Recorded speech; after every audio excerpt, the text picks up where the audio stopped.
नमस्कार दोस्तों, मैं आपका अपना विकास चौहान। स्वागत है आपका विकास चौहान ट्रू क्राइम स्टोरी में। आशा करता हूँ आप सभी ठीक होंगे, मैं भी ठीक हूँ। आज मैं आपको एक पुनर्जन्म की कहानी सुनाऊंगा जो कि एक सच्ची है, जिसे हमारे देश ही नहीं बाहर के दूसरे देशों ने भी इसको प्रमाणित किया है। चलो कहानी की ओर चलते हैं। ये कहानी उत्तर प्रदेश की रहने वाली सुमित्रा की है। सुमित्रा का जन्म एक ठाकुर परिवार में हुआ था। उसके पिताजी और माताजी और सुमित्रा तीन ही सदस्य थे एक परिवार में। सुमित्रा जी की माताजी का देहांत हो गया था जब सुमित्रा 11 वर्ष की थी। फिर उसके पिताजी को उसकी परवरिश के लिए बाहर शहर जाना पड़ा कामकाज के लिए। उस दौरान सुमित्रा की आयु 11 वर्ष की थी और सुमित्रा के पिताजी ने सुमित्रा को सुमित्रा के चाचा के पास या ताऊ के पास छोड़ दिया था रहने के लिए दूसरे किसी जिले में। सुमित्रा कभी स्कूल नहीं गई थी। सुमित्रा के जो ताऊजी थे वो ही सुमित्रा को घर पे थोड़ा बहुत पढ़ा देते थे, ज्यादा कोई शिक्षा नहीं थी। सुमित्रा ठीक है, ज्यादा नहीं पढ़ी हुई थी। धीरे धीरे सुमित्रा बड़ी हुई। सुमित्रा हमेशा ना अकेलेपन में रही है, माँ नहीं थी, पिताजी भी काम की तलाश में बाहर रहे थे। 15 से 16 वर्ष की आयु में सुमित्रा की शादी जगदीश प्रसाद से कर दी गई थी, शरीफपुरा, जो कि उत्तर प्रदेश में ही है। जगदीश जो थे वो भी एक गरीबी थे। घर में जगदीश, जगदीश की माताजी, जगदीश के पिताजी और सुमित्रा, 4 ही सदस्य थे। शादी होने के बाद घर को चलाने के लिए जो सुमित्रा के पति थे जगदीश सिंह, उन्हें भी बाहर जाना पड़ा। घर का खर्च कैसे चलेगा। गांव वो ऐसा था, उसमें कोई भी सरकारी सुविधा नहीं थी, ना ही स्कूल था, ना ही हॉस्पिटल था, ना ही कोई डॉक्टर था, ना ही बिजली थी। रोजगार का तो कोई भी माध्यम नहीं था। तो जगदीश शहर रहने लगे। सुमित्रा का अकेलापन रह गया। कुछ दिनों बाद, शादी के सालों बाद, सुमित्रा ने एक बेटे को जन्म दिया। तो जैसे कि मानो उसका अकेलापन दूर हो गया हो। सुमित्रा अपने बेटे को इतना प्यार करती थी, कुछ जरूरी कामकाज दिन के छोड़कर बाकी सुमित्रा अपने बेटे को अपने कलेजे से लगा के रखती थी। चाहे वो कुएं पे पानी लेने जा रही है, रोटी बना रही है, घर के झाड़ू पोछा कुछ भी कर रही है, अपने बेटों को अपने साथ रखती थी। हुआ क्या कि सुमित्रा एक रोज, मई या जून का महीना था, सन 1985 की बात है। सुमित्रा अपने बेटे को लेकर कुएं पे पानी भरने जा रही थी। तो जब पानी भर के वापस लौटी, सुमित्रा का बेटा उनकी गोद में था। हुआ क्या कि सुमित्रा ने अपने उनके हाथों से ना जो पानी का बर्तन था वो छूट गया और उनका एक हाथ ऊपर की तरफ उठ गया और ऊपर देखने लगी। और जैसे कि क्या होता हूँ, जैसे कि एक दौरा सा पड़ा हो, तो ऐसा मंजर देख के जो आसपास के थे उन्होंने देखा सुमित्रा के साथ क्या हुआ। और बच्चे को इतनी जोर से दबा रखा था जैसे कि बच्चा ना रोने लगा था, इतनी जोर से दबा रखा था। हुआ ना हुआ ऐसा कम से कम 5 से 7 मिनट हुआ। हाथ ऊपर, दांत बजा रही है। तो 5 से 7 मिनट बाद सुमित्रा के पास भीड़ लगी, सुमित्रा को होश आया। सुमित्रा ने बाकियों से पूछा, भाई क्या हुआ। किसी ने भी कुछ नहीं बोला। ठीक है, सुमित्रा को शक तो था कि कुछ ना कुछ हुआ, बाकी ये लोग मुझे बता नहीं रहे हैं। पर कोई नहीं, सुमित्रा ने दोबारा पानी का बर्तन भरा और अपने बेटे को लेकर घर आ गई। घर आ गई, अगला दिन भी ठीक, 2 दिन, 3 से 4 दिन बाद सुमित्रा को ठीक वैसा ही दौरा घर में जब पड़ा, जब वो चौके के अंदर खाना बना रही थी। चौका, गांव में ना रसोई को चौका कह देते हैं। जब खाना बना रही थी तो वैसे ही हुआ, तो देखा उसकी सास ने देखा कि सुमित्रा के हाथ ऊपर हैं, दांत किड़किड़ाने की आवाज। तो देखा, सुमित्रा की सास चिल्लाने लगी, भाई ऐसा मंजर कभी देखा नहीं, हमने भी नहीं देखा। वो तो सुमित्रा की सास ने भाई परेशान हो गई। उन्होंने ससुर को बोला, 2-4 परिजन भी भाई आवाज सुन के आए। तो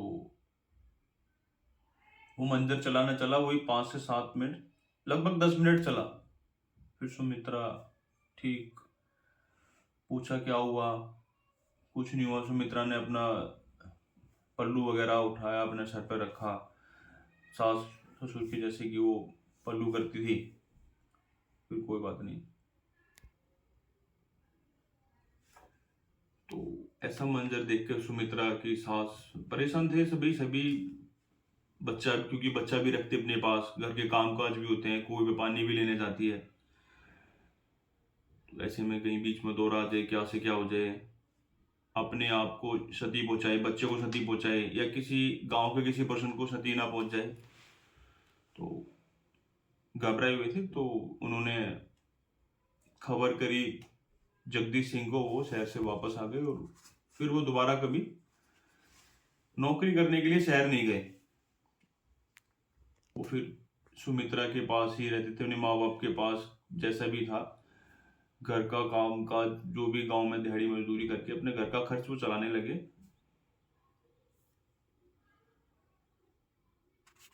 हुआ ना 10 से 5 दिन बाद वो दौरा फिर पड़ा। उस टाइम जगदीश सिंह घर में ही थे। तो सभी आवाज मारे थे घर के, सुमित्रा सुमित्रा, क्या हुआ क्या हुआ।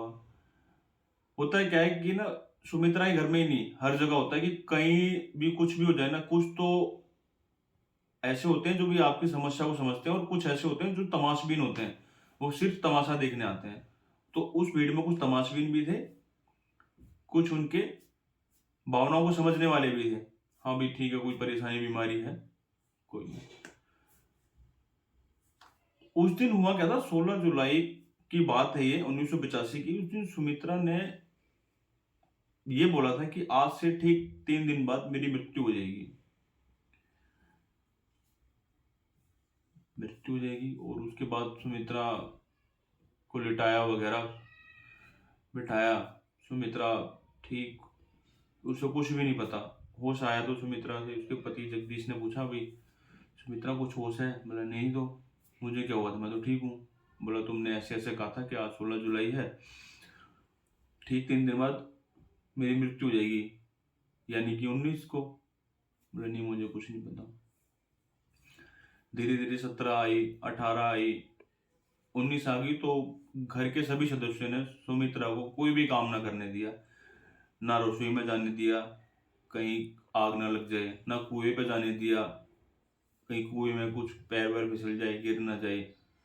ऐसा कोई काम नहीं करने दिया उसको कि वजह से उसकी जान को खतरा हो। बच्चे को उससे दूर रखा। सुमित्रा समझ चुकी थी कि कुछ ना कुछ मेरे साथ गड़बड़ है। तो सुबह से दोपहर हो गई, कुछ नहीं, सब ठीक ठाक, घर में सब ठीक थे। तो शाम के वक्त सुमित्रा दरवाजे पे खड़ी थी, तो एक गांव की महिला थी, उसकी सहेली कह लो,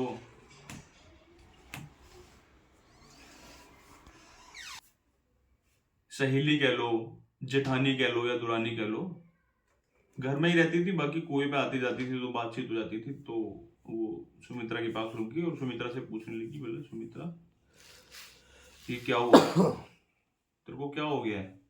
बोले कुछ नहीं, मैं तो ठीक हूँ। बोले नहीं, तो बीमार है, ये है कुछ ना कुछ समस्या। समस्या इतनी थी कि सुमित्रा की सहेली नहीं, कि गांव में भी ना क्या ऐसा माहौल हो गया था कि बोलते थे कि बोला बच्चों को डराते थे, बोला शोर मत मचा, सो जा, नहीं तो सुमित्रा आ जाएगी। मतलब कि ना उसको मैं क्या बताऊं, उसको समझ सकते हो, एक ड्रामा बन गई थी वो सभी के लिए। उसके घर के आगे से निकलने से सभी डरते थे।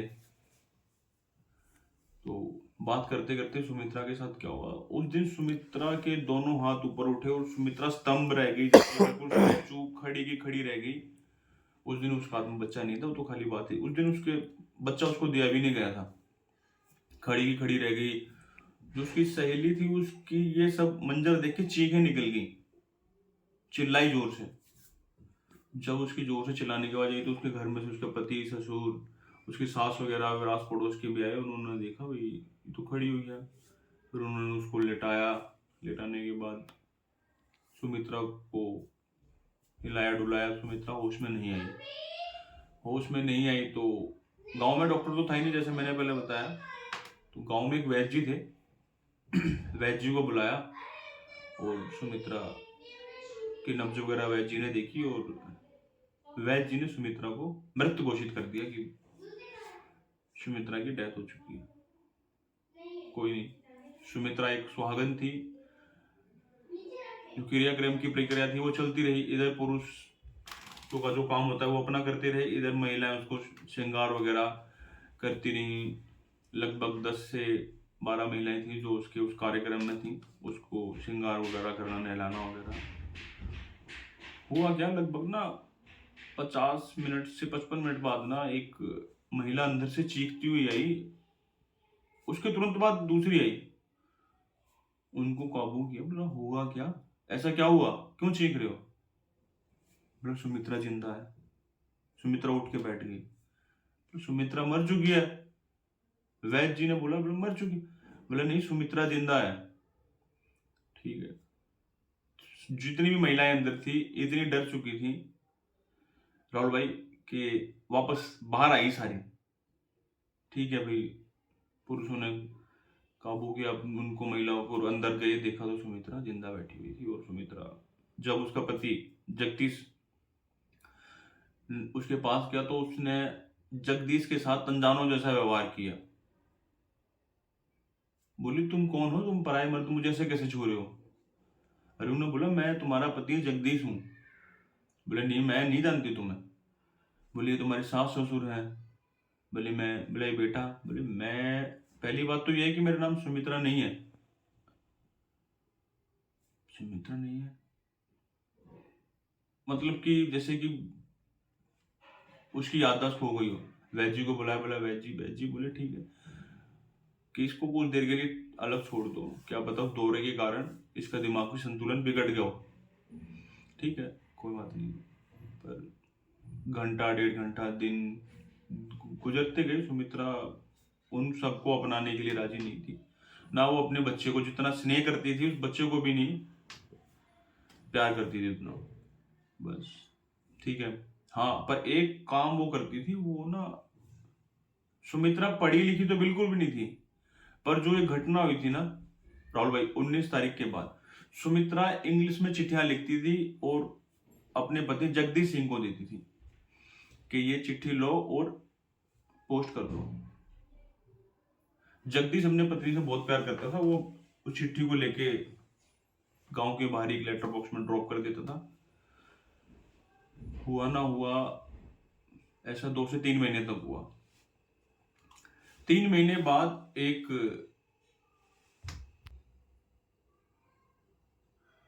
थोड़े दिन बाद क्या हुआ कि एक शख्स उस गांव में आया और उसके हाथ में सूटकेस था और उसने गांव के परिजनों से पूछा कि भाई इस गांव में कोई ऐसी महिला है जो इसका व्यवहार कुछ दिनों से बदला हुआ है।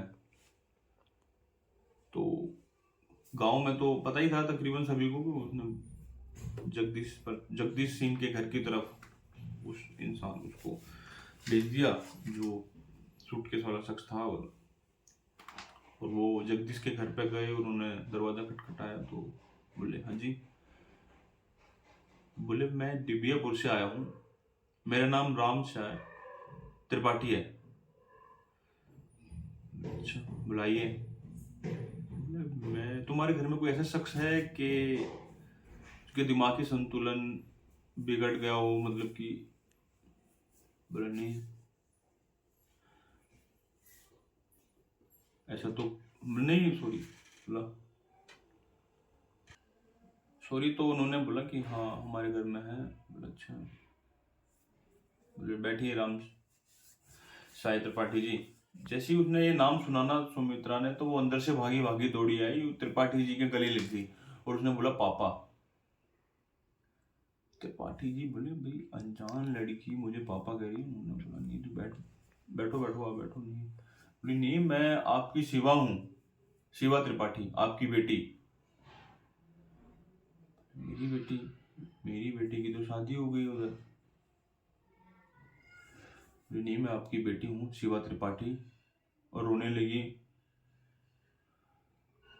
तो जगदीश ने पूछा मतलब क्या हुआ? मतलब मुझे ना लगभग 3 महीने से लेटर आ रहे हैं। बोले अच्छा। बोले हाँ। तो मैं आ गया। तो फिर उससे पूछने लगे भाई जो सुमित्रा थी कैसे, बोला तुम कैसे कह सकती हो मैं तुम्हारी बेटी हूँ? बोले मैं तुम्हारी ही बेटी हूँ शिवा। बोला तो बताओ। वो जो उनके सूटकेस में ना, सूटकेस में कुछ फोटो थे। उन्होंने फोटो निकाले। बोले चलो ठीक है, तुम कह रही हो मेरी बेटी हो, तो बोले ये फोटो मैं पहचानो किसी को। उन्हें फोटो दिखाया। बोला ये कौन? बोले ये तो आप हो। बोले ये मेरी माता जी हैं, ये मेरा भाई है, ये मेरी बहन है, ये छेदीलाल। छेदीलाल उसके पति का नाम था। ये मेरी सास। मतलब तकरीबन उसने सभी के नाम बता दिए। और एक फोटो पे आके वो रुक गई, सहम सी गई, घबरा गई। त्रिपाठी जी ने पूछा क्या हुआ, बोलो। वो घबराते हुए शब्दों में बोली कि ये मेरी ननद है जिसने मेरे सर पर चोट मारी थी और मेरी हत्या कर दी थी।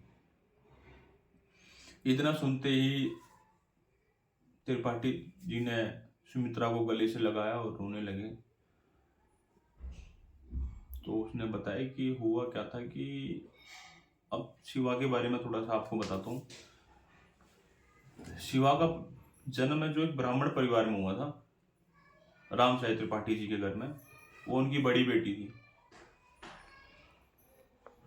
त्रिपाठी जी एक प्रोफेसर थे कॉलेज में। तो घर का माहौल भी पढ़ने लिखने वाला था। तो शिवा थी, उसने भी बीए करी थी